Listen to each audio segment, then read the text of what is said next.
Hello, everyone. Hope everybody is doing good, healthy, and safe. And yeah, starting from the unit 3, I will be explaining and taking you through the MNCs and international business. We will be discussing and going through the definition of multinational companies, then businesses, and its definitions, the distinctions among the domestic companies and international companies, then the categories of international business. That will be an MNC, global company, what is transnational company, and their merits and demerits or advantages or disadvantages that come along.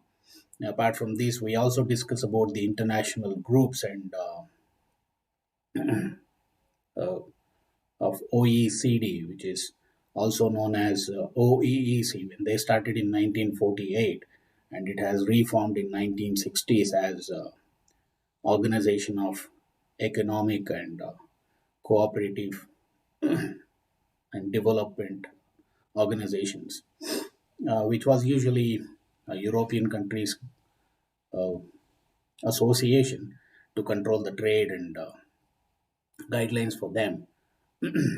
And apart from this, we also discuss about uh, the concepts of OECD and the principles, general policies, the disclosure, the employment and industrial relations, and science and technology that it controls or gives permissions or helps other underdeveloped or non-European countries as their members, and the competition.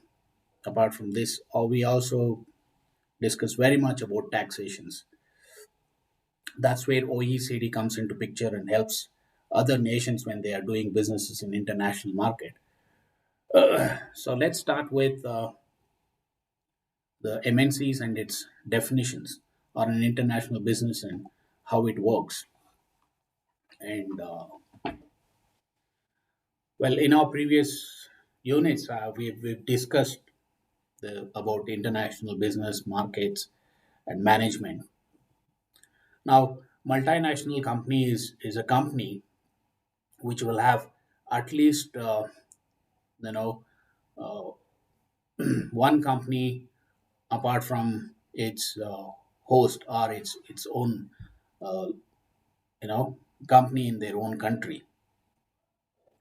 Suppose if you are an Indian company, if you have another company or a subsidiary in US or China, uh, any European countries, wherever, at least one nation apart from your host country or apart from your origin country, which is called as MNC, which is multinational company. Multi is nothing but two or more. So when you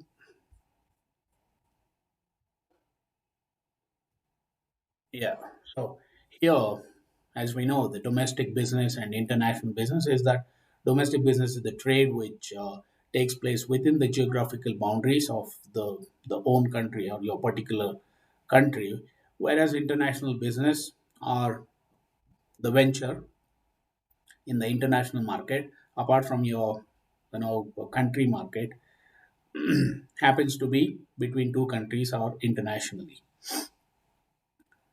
So why a domestic company wants to expand their businesses?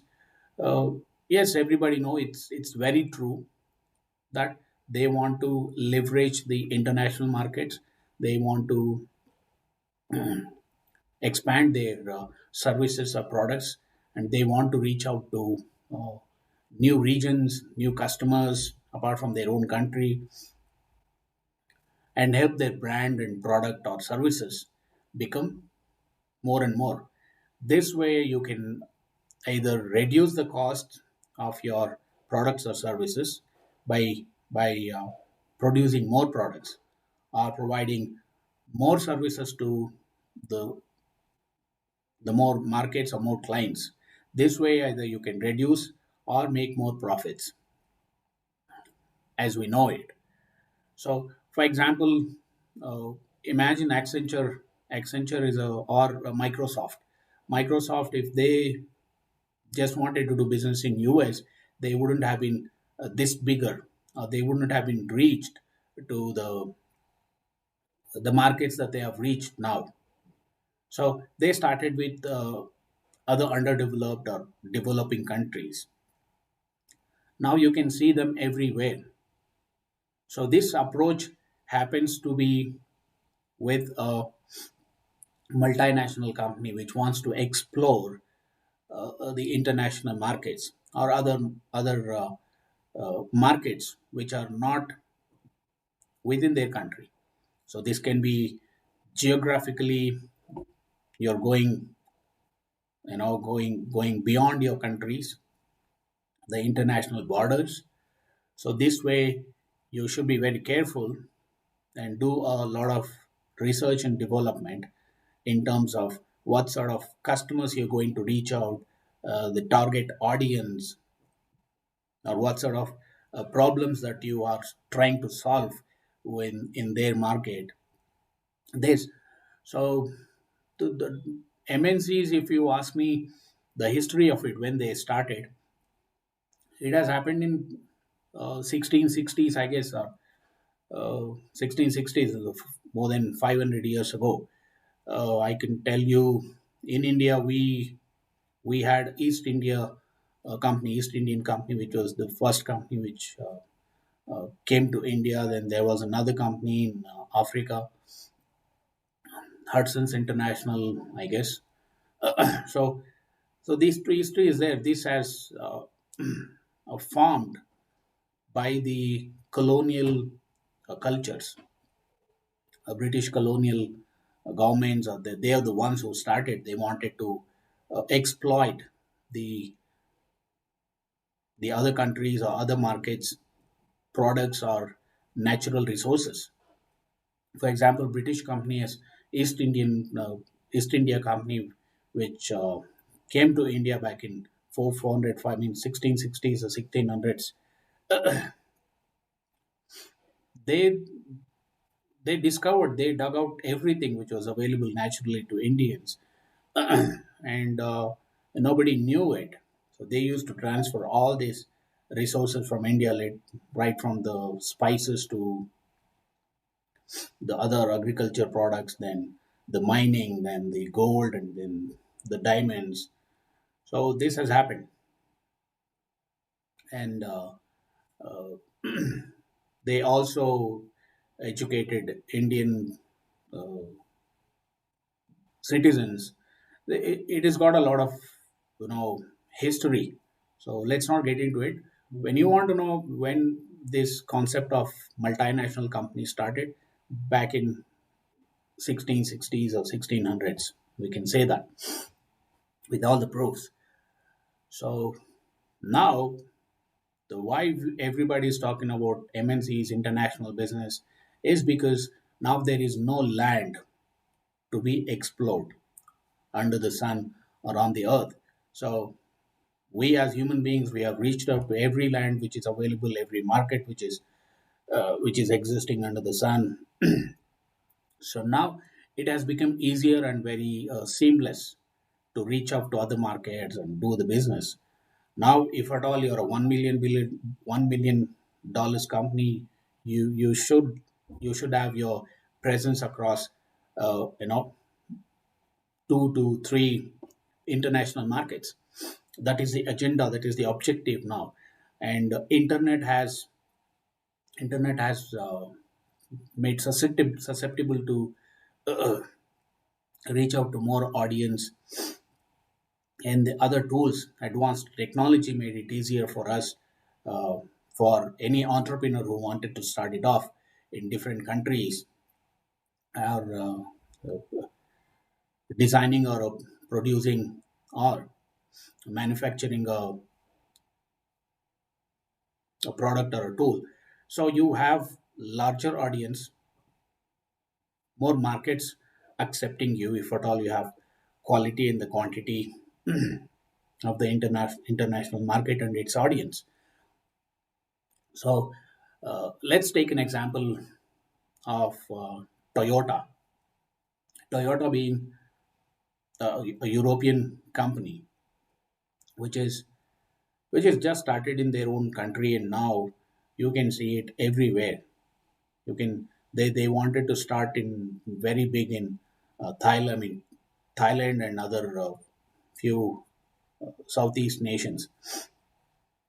So those companies did not allow this company to go bigger because of the governments and political interference.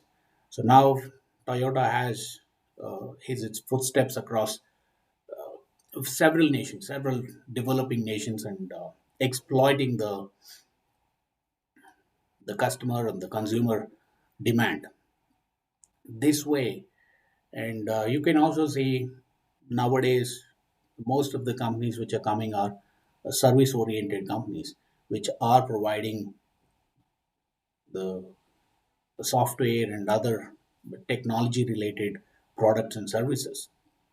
So the main reason or the main advantage or the leverage that you can get from developing or underdeveloped companies is you will get cheaper labor. Then the second thing is you will have uh, very demand for your product because every developing country wants to become uh, more and more uh, demand solving or problem solving companies. They want to reach out to other companies. They want to become companies like the motor companies like Volvo. Then you have mobile service provider or mobile uh, device provider, Apple Inc. So everyone wants to get this. At the same time, nations also help you to put your foothold in their countries. Suppose India and China back in 1980s they started accepting other developed countries products and services to come to their nations and build their factories or technology oriented companies to set up. They have given every facility that these guys required, and they welcomed with open hands. China utilized this uh, very naturally, and the speed that they went on is unimaginable due to its the government and its desire to become advanced or developed country. The government helped, and that synced well with the secretaries and the rulers. So they made all possible policies for any international business to go to China and set up there and give more employment to people. Then the best thing is the government made it a very strict policy to the employees who work in an MNC that they should learn it and they should become more and more technology oriented employees. So later these guys went out and started their own companies. That's how we have Alibaba now, and Alibaba Cloud is also have come up for the past 5 or 7 years. You can see they are competitors to as a Alibaba is a e-commerce site which is a competitor to Amazon in US. Just imagine that 20 years ago it was another underdeveloped country in the Asia, but now they are way forward than they used to be within just 20 years.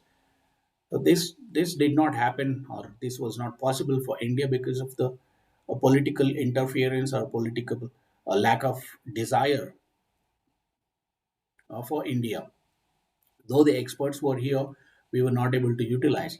But people got knowledge of it. They they got the uh, degrees and masters in technology and other cloud related, internet related courses, and they've moved to the developed nations like Britain countries, and then they went to US mostly.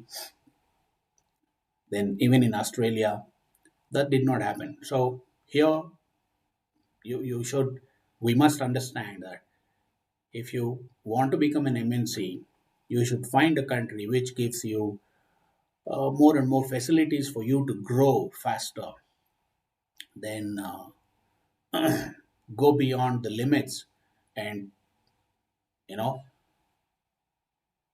put your footholds there and exploit the market, the resources available, especially natural, then the human resources available, which is cheaper compared to your own country, which is developed, and you may not get the same people or same labor or same engineers for the price that you pay to a different country which is not yours. So this way, then the difference between domestic or the MNC, domestic companies will not have the standards of a or a quality of a product or a service which is of a international business. They go through a lot of rigorous competition process. That's how they understand the importance of providing a quality or a quantity, a product or service to the international market. At the same time, they are more enthusiastic. They do a lot of R&D, and it's again many times it proves that it's not about the strategy, it's about the mindset. You know, it has been proven. Many international marketing experts or business entrepreneurs who are billionaires and have done have gone there, done this, proven there, and the track record tells you that it's about 95% of your mindset, only 5% strategy. So if you happen to be that leader, that entrepreneur, you will always become this. Maybe uh, that is the reason why Microsoft, Bill Gates have gone out to every country he's gone and he excelled. Now he's sitting behind and earning billions of dollars. Same did not happen with Apple Inc.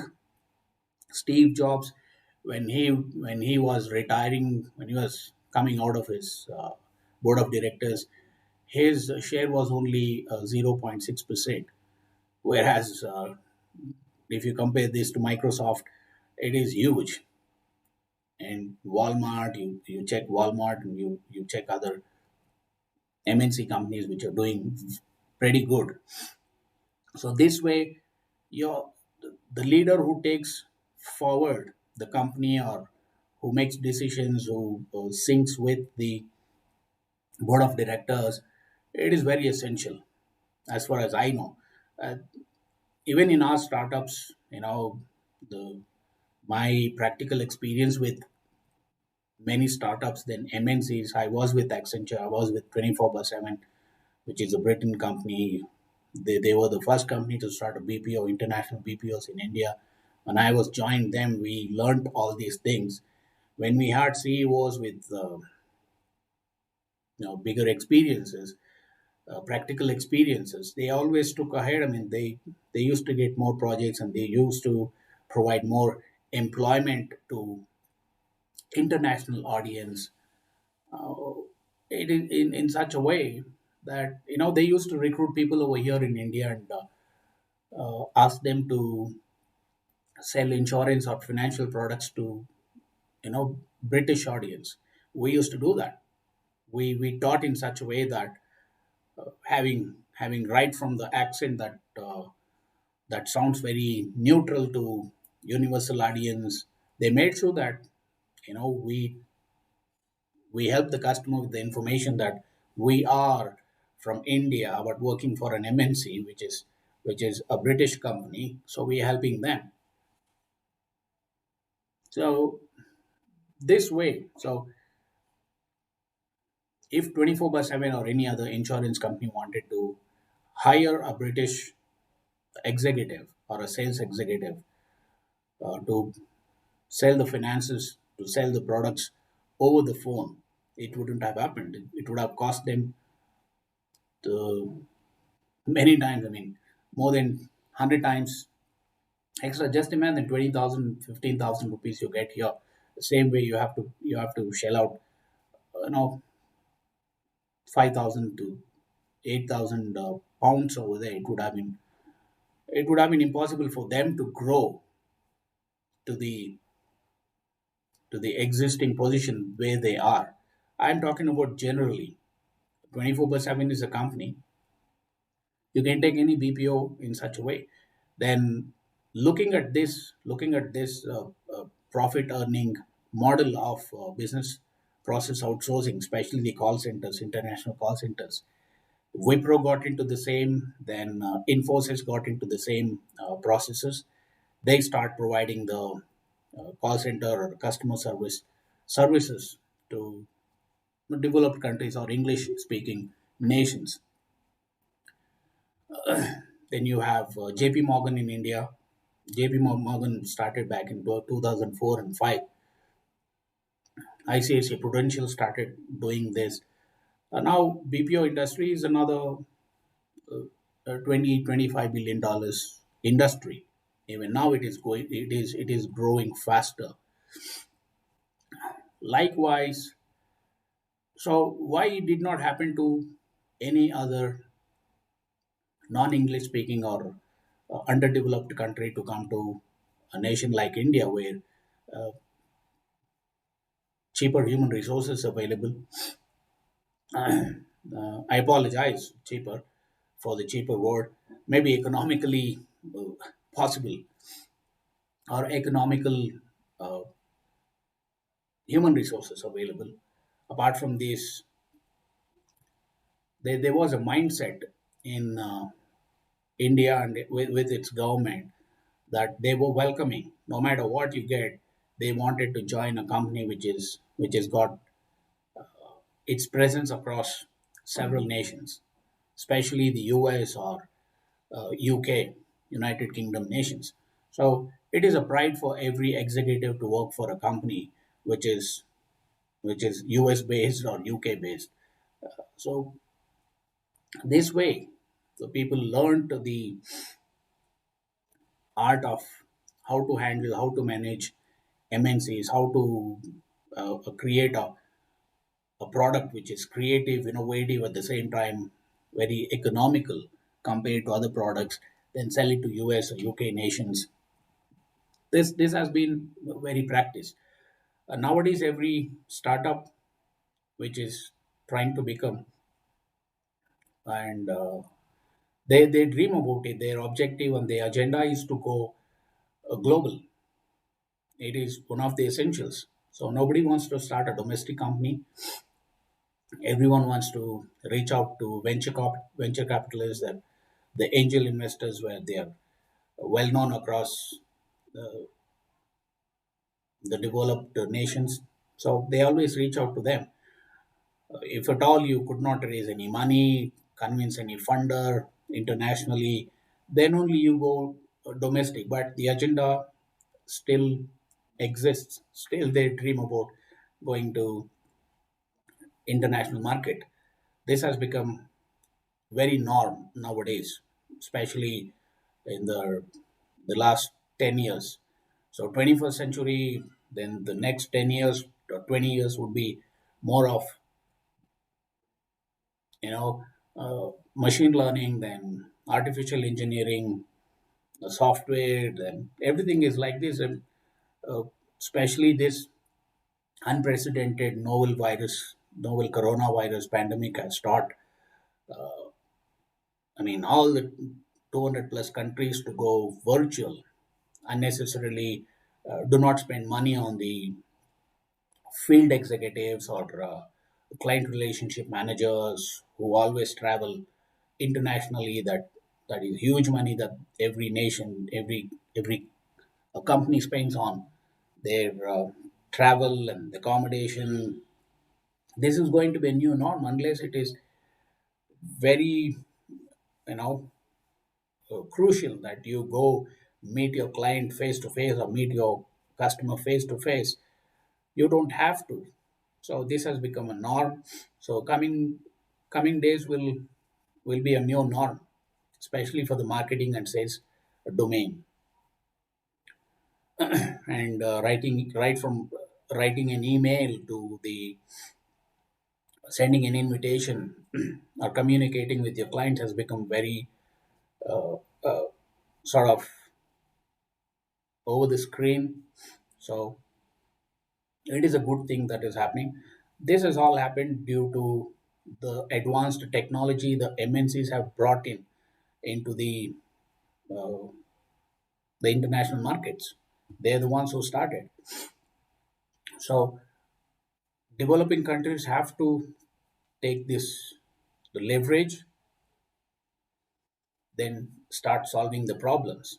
So this is domestic or international business. And as I've told you, there are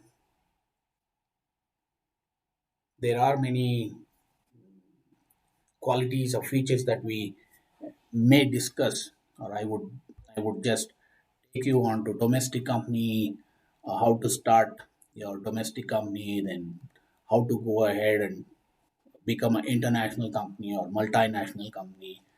Then, like I've told you, there are four categories of having a company that can be domestic, international, then multinational corporation, then how to whom you call a global company, then whom you call a transnational company. There are very subtle differences when you want to see what is the you know real difference between them.